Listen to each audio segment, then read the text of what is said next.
The first time I saw her, she was barefoot in the dust, arms folded tight like she was holding herself together. The wind caught her dress, thin as an old bedsheet, and tossed it like a warning flag. She didn't flinch, just stared out at the rail yard as if she was daring it to look back. Name was Ellie, though I didn't learn that till later. Back then, folks just called her the last Murney girl.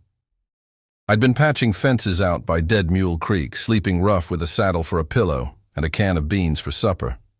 My horse had gone lame 2 towns back, and I sold the poor thing to a tanner for $1 and a prayer. Wasn't much. Left of me neither.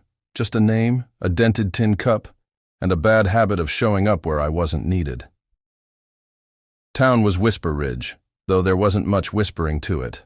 Folks talked loud, laughed mean, and kept their eyes on their own. Boots, especially when it came to the Murneys. Old Hollis Murney ran his ranch like it owed him something. Had 7 daughters once. Sold 6 off like cattle. Married, bartered, handed off to settle debts or favors. Some rode out with new rings and tearful waves. Others, well, they didn't look back. And now there was one left. She looked about 16, give or take a brutal winter. Skin gone pale from too much shadow, eyes too sharp for someone who ought to be thinking on ribbons and books. She didn't cry. I watched her for a long time, standing stiff while her father drank with the banker and the cattleman, his laughter bitter and slow. I didn't mean to get involved. Truth was, I had 2 busted boots, and no business saving anybody. But there was something in the way she stood, like a tree just waiting to be felled, that kept me rooted. Buying or begging, Avery? That was Ed Kellum, the blacksmith, nodding toward the girl. He wiped his hands on his apron, heat still rising off the anvil. I didn't answer him, just kept my eyes on her. You ain't heard, Ed said. Hollis has taken offers this week. That girl's going one way or another. Ain't no dowry, but she's young, and Hollis is done waitin'. Done waitin' for what? I asked. Someone to make her disappear. That sat ugly in my chest. I went back to my fire that night thinking I'd let it go. I'd learned. Over time, that interfering only got your ribs broken or your name spit on. But when I laid down beneath the stars, I couldn't shake the way her hands clenched around her elbows, or the fact that no one, not one soul, had stepped in for the other 6. The next day, the crowd gathered out front of the dry goods store. Word was Hollis had a suitor lined up, a rancher from Cotton Bend who needed a housemaid and didn't care about paperwork. She stood beside her father, still barefoot. Her lip had a split down the middle. No one asked how. The rancher was grinning, already boasting about how she'd learn her place. He slapped a coin pouch into Hollis's hand and reached for the girl's wrist. And I moved. Didn't plan it, didn't weigh the cost, just stepped in between them. She ain't going. Nowhere with you, I said. The crowd went silent. Even the wind held its breath. The rancher blinked. And who in hell are you? I'm Colt Avery, I said. She's got my name now. Hollis scoffed. You got no land, no horse, no worth. You can't take her. I ain't taking her, I said. She's free. I'm just giving her my name so you can't sell it. A long pause. Then the rancher laughed. Thought it was a joke. But when I didn't move, he spat at my feet and stormed off. Hollis stared at me like I'd kicked his dog. She's nothing but a mouth to feed. Then you won't miss her. Ellie hadn't moved. Just looked up at me with the same dead calm as before. But now her eyes were wet. You want to come? I asked her softly. She nodded, once. We walked out of town together, quiet as smoke.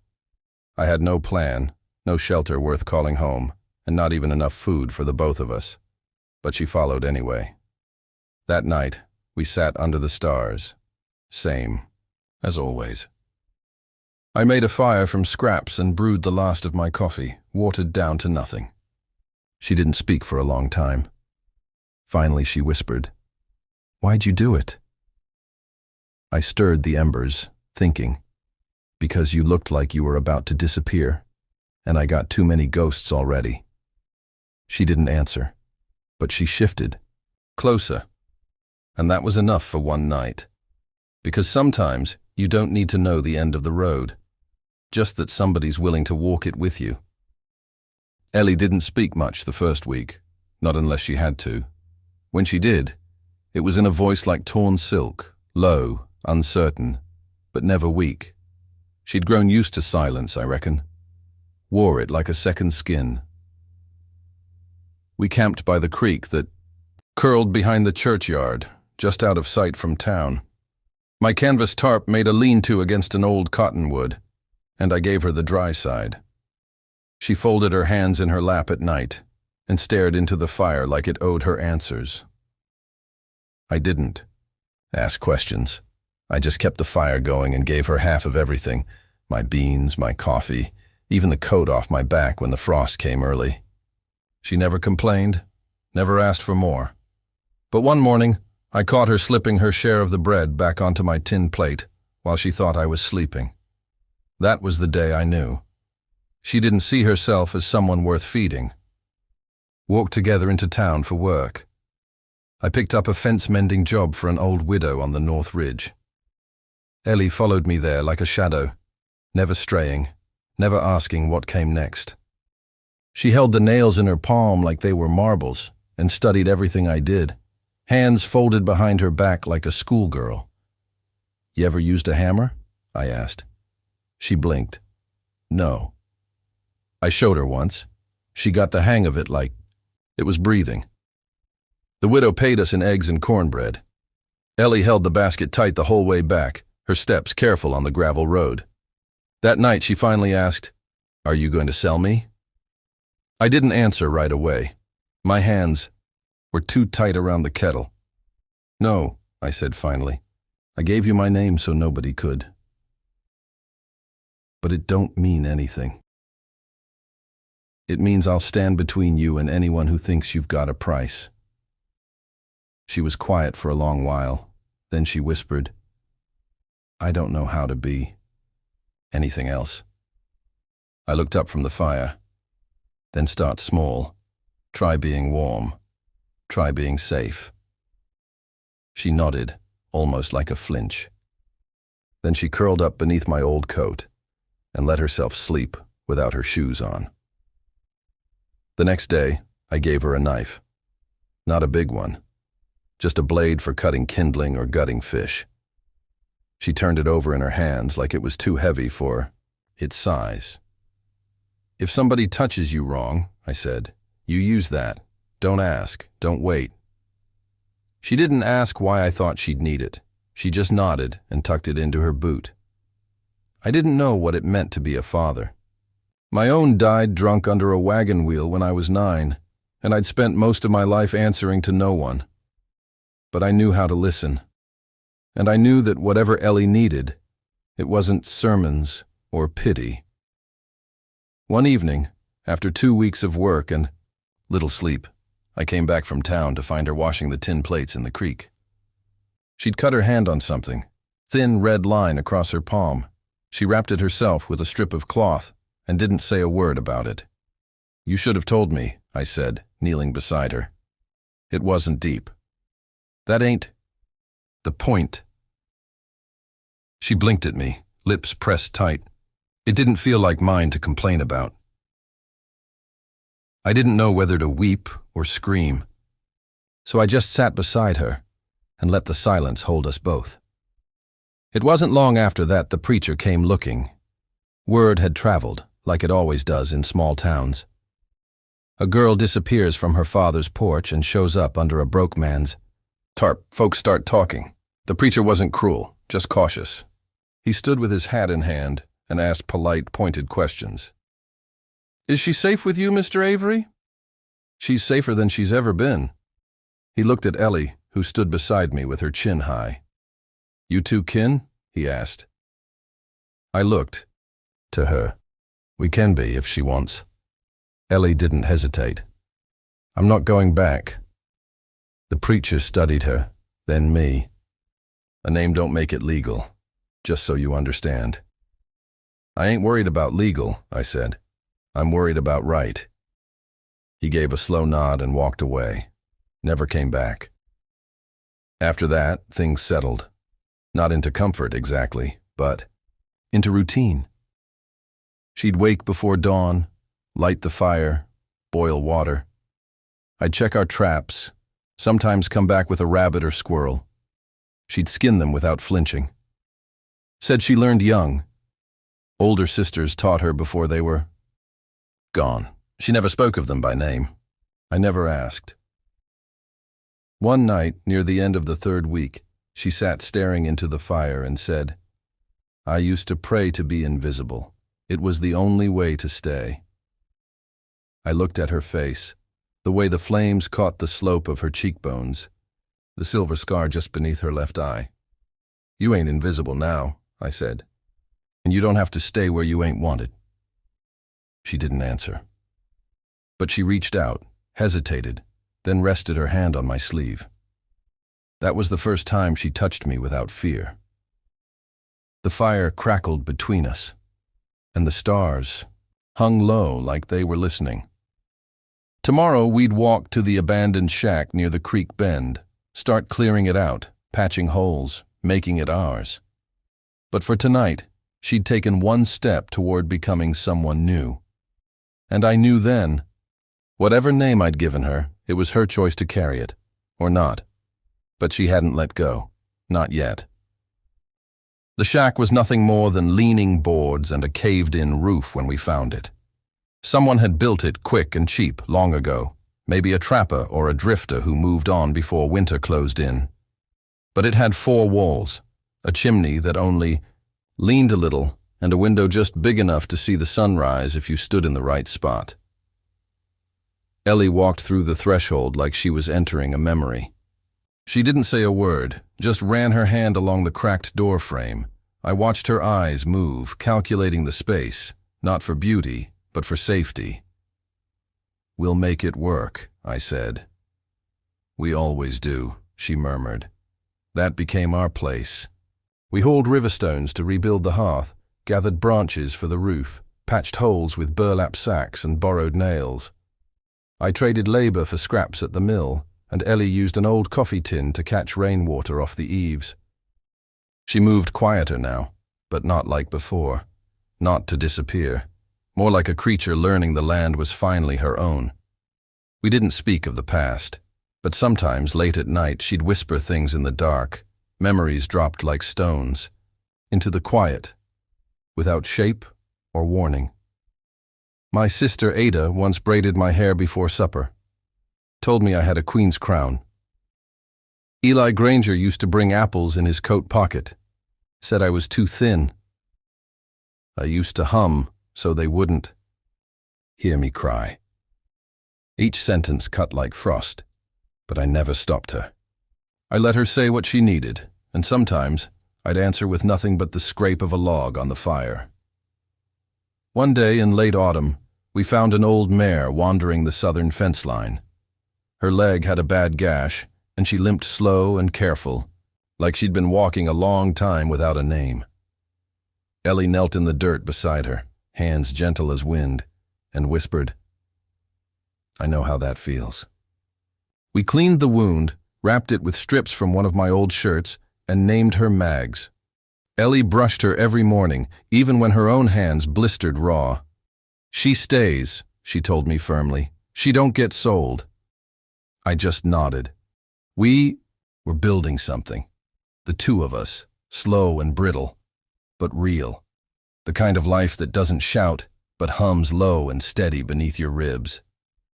I'd watch her laugh sometimes, just a quick burst, like it surprised her, and feel the weight in my chest loosen.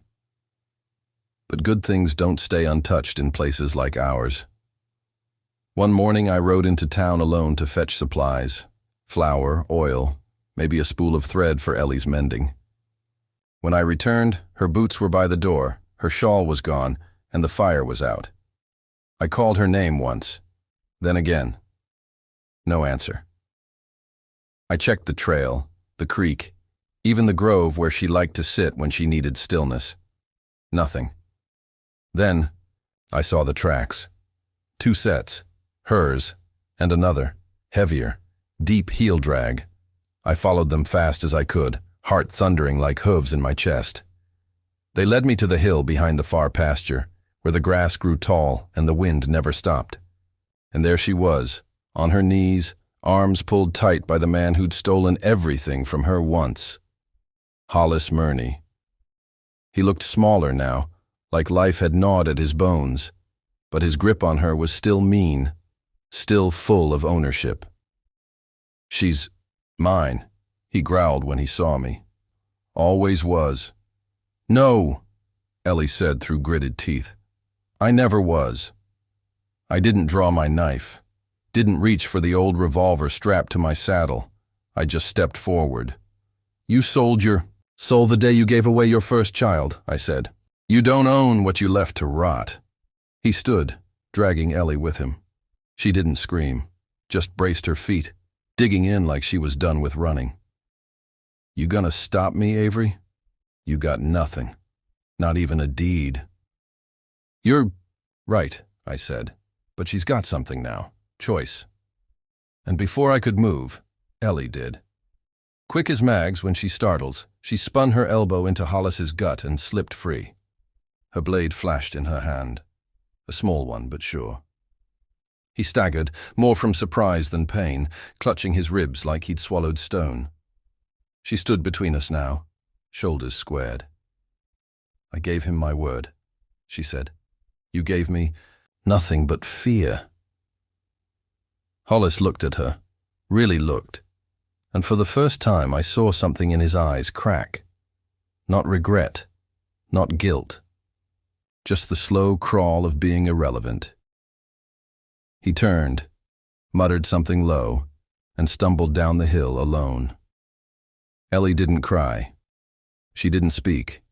She just stood there, shaking like a tree after a storm, and let the wind blow through her. I stepped beside her. She didn't look at me, but she whispered. I didn't freeze. "No," I said softly. "You didn't." We walked back in silence, shoulder to shoulder. The fire was out, but we lit it again. And that night, for the first time, she fell asleep with her head on my arm. It didn't fix everything. It didn't erase the years she lost. But it was the first night she didn't wake with a scream. Winter settled around our shack like a quiet witness.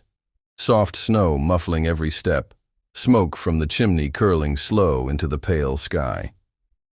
We had a store of dried meat, a pile of firewood as tall as Ellie, and quilts stitched from what scraps we could find. We didn't have much, but we had enough. Ellie grew taller that winter, not in inches, but in presence.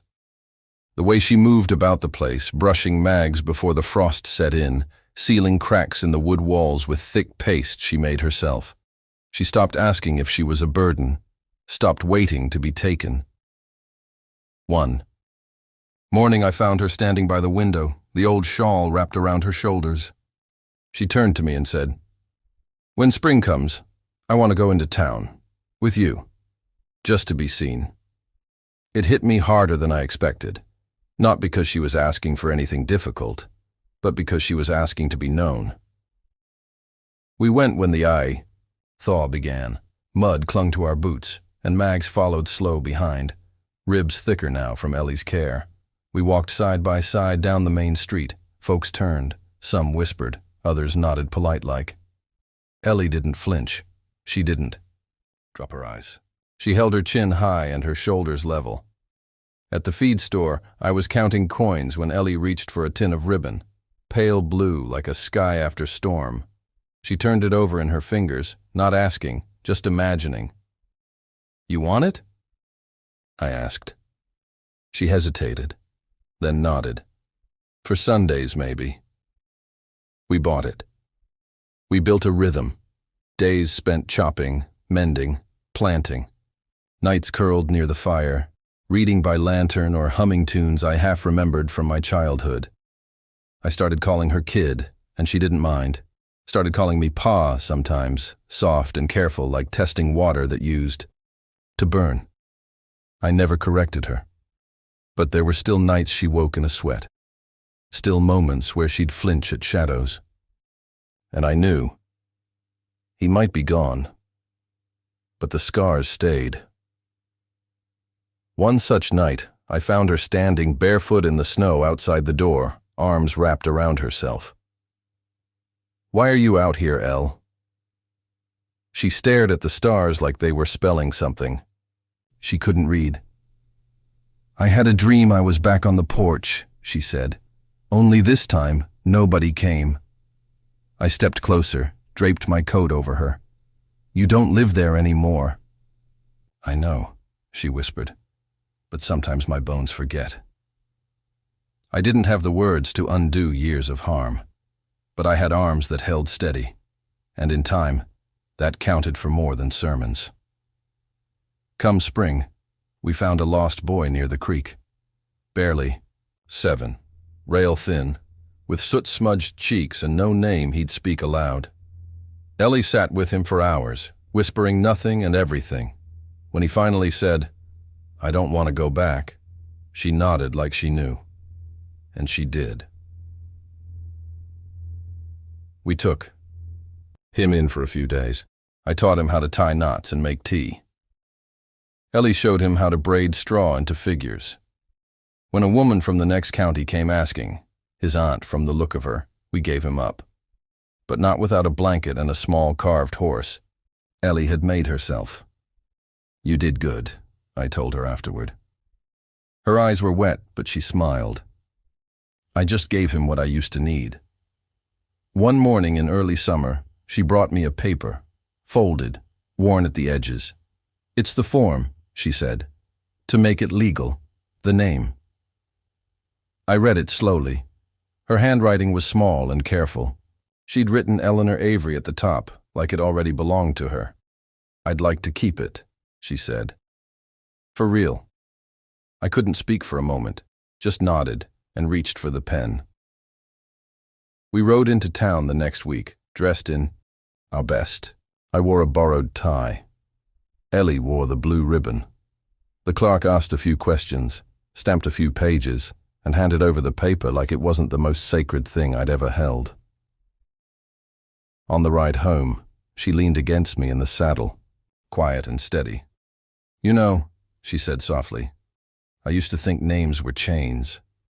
"They can be," I said, "if given wrong."